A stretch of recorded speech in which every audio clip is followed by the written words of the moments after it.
La matinale de Radio Classique avec David Abiker. 7h15, l'invité de Stéphane Pedrazzi, le directeur général de l'Alliance pour le commerce. Avec Del Sol Avocat. Del Sol Avocat, donnez toutes les chances à votre entreprise. Bonjour Yoann Petiot. Bonjour Stéphane Pedrazzi. Bienvenue sur Radio Classique. Donald Trump ce week-end a mis ses menaces à exécution. Le président américain a instauré des droits de douane sur les produits en provenance du Canada, du Mexique et de la Chine. Le Canada et le Mexique ont déjà répliqué. Est-ce que vous êtes inquiet pour l'équilibre du commerce mondial ?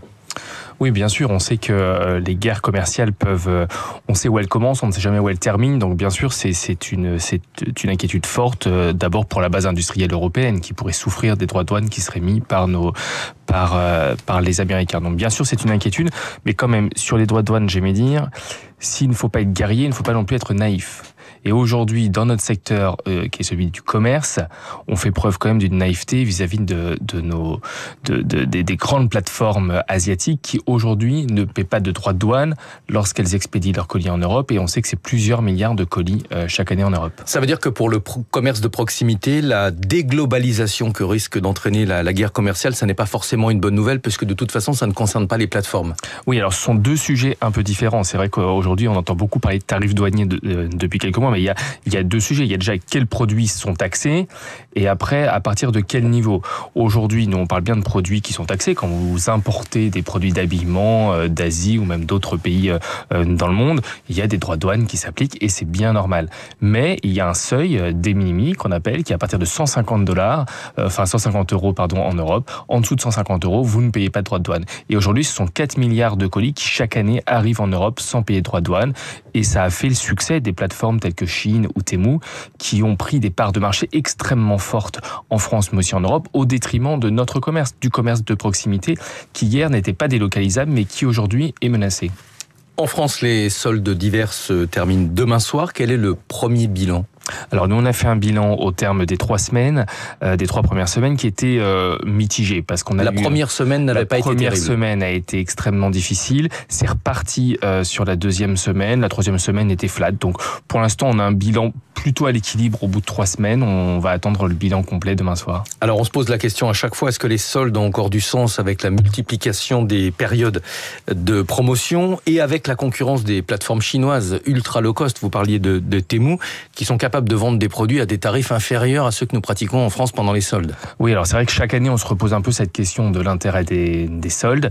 C'est vrai. Alors nous, on pense que oui, elles ont encore un intérêt parce que c'est encore un événement collectif. C'est le seul événement qui réunit globalement quand même tout le commerce, petit, moyen et grand, sur des dates qui sont prédéterminées. Et tout le monde le sait. Tous les Français savent que quand ils vont dehors durant la période des soldes, ils pourront faire des bonnes affaires. Donc et ça, on le rappelle, c'est le seul moment où les commerçants peuvent vendre un produit à perte à part les périodes de liquidation. De vendre à perte, en effet, pour écouler leur stock. Mais ce n'est plus la seule période promotionnelle. Il faut le reconnaître. Le Black Friday aujourd'hui est une période très installée dans la consommation des Français.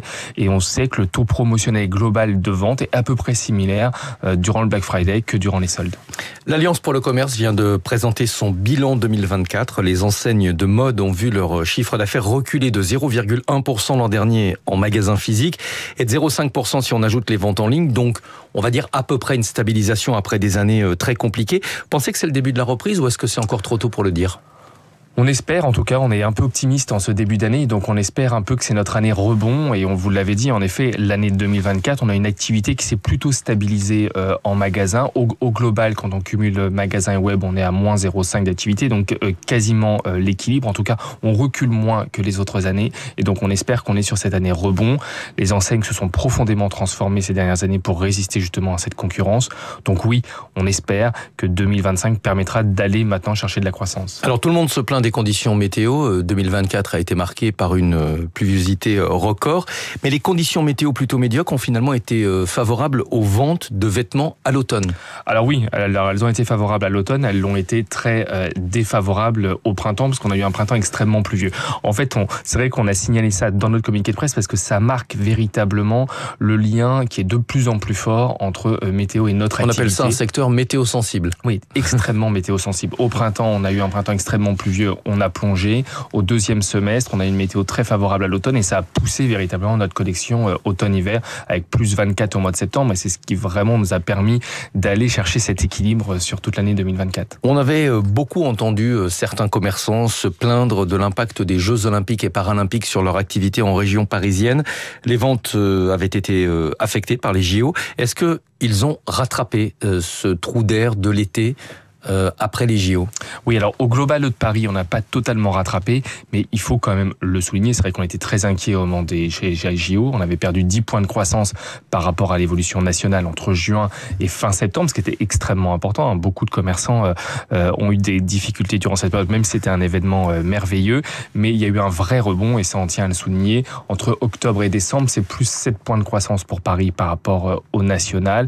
Et beaucoup d'acteurs nous ont dit avoir quasiment rattrapé, voire fait plus que les pertes qu'ils avaient connues durant l'été. La France est toujours marquée par une incertitude économique. On aura peut-être un budget 2025 cette semaine. Est-ce que cette incertitude qui pèse sur l'activité économique ne va pas être compliquée pour votre secteur cette année encore ? C'est sûr que dès lors qu'il y a une incertitude, il y a un manque de confiance dans les ménages et ça pèse sur la consommation et donc ça pèse sur les achats des Français. C'est encore plus vrai, j'ai envie de dire, dans d'autres secteurs tels que le logement, le meuble, qui sont des gros achats. C'est un peu moins vrai dans le secteur de l'équipement de la personne où on prend quand même pas un prêt pour s'habiller, en tout cas je l'espère pour peu de personnes. Donc on est quand même moins sensible, mais c'est vrai qu'on voit qu'on a une croissance qui va être ralentie, on a un pouvoir d'achat qui reste extrêmement contraint, donc l'année 2025 va être encore pleine de défis, et c'est ce qu'on dit au gouvernement, aidez-nous à les relever. On ne demande pas d'argent, on demande des mesures simples, on demande déjà une équité concurrentielle, on en a parlé avec les plateformes internationales sur Internet, il faut absolument, parce que c'est un risque systémique qui pèse aujourd'hui sur notre commerce physique. Il faut qu'on simplifie toutes les charges administratives qui pèsent sur nos acteurs. On entend beaucoup parler aujourd'hui de CSRD, la directive sur le reporting extra-financier au niveau européen. Il faut savoir, nous, les enseignes qui ont commencé à le travailler, elles nous disent, c'est très clair, c'est 2 personnes à plein temps depuis 1 an, c'est 400 000 euros de coûts pour le mettre en œuvre, pour les contrôles que ça nécessite. Donc ça, c'est impossible à faire si vous êtes une PME, si vous êt une ETI. Donc il faut simplifier. On a demandé une mensualisation des loyers qu'on attend maintenant depuis 9 mois.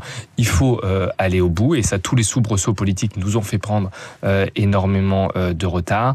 Et puis on dit aussi au gouvernement, faites attention, parce qu'on sait que l'année 2025 va être extrêmement difficile sur le volet de l'emploi. On voit déjà que le taux de chômage va augmenter vers les 8%. Donc attention à ne pas toucher trop aux allègements de charges sociales, parce que ça pèsera sur les entreprises, ça pèsera sur l'emploi. Et justement, quelques mots, plusieurs entreprises du secteur de l'habillement ont fait faillite ces dernières années. Est-ce que vous avez l'impression que la situation est en train de se stabiliser, ou est-ce qu'il y a encore beaucoup de risques sur votre secteur ? Alors malheureusement, on en a encore perdu en 2024, et quand on en perd toujours trop. Mais c'est vrai que si on veut rester dans un angle un peu optimiste, la situation s'est légèrement améliorée sur la fin de l'année 2024. Donc là encore, on espère que le pire est derrière nous et qu'on arrivera à rebondir, que les entreprises qui sont encore là font des efforts pour se restructurer et qu'on vraiment on ira chercher de la croissance sur 2025.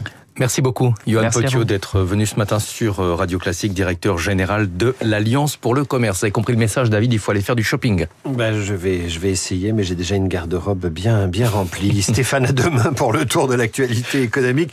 Dans un instant, les coulisses de la politique. Un double revers ce week-end pour la France insoumise, nous dira Marcelo Westfred.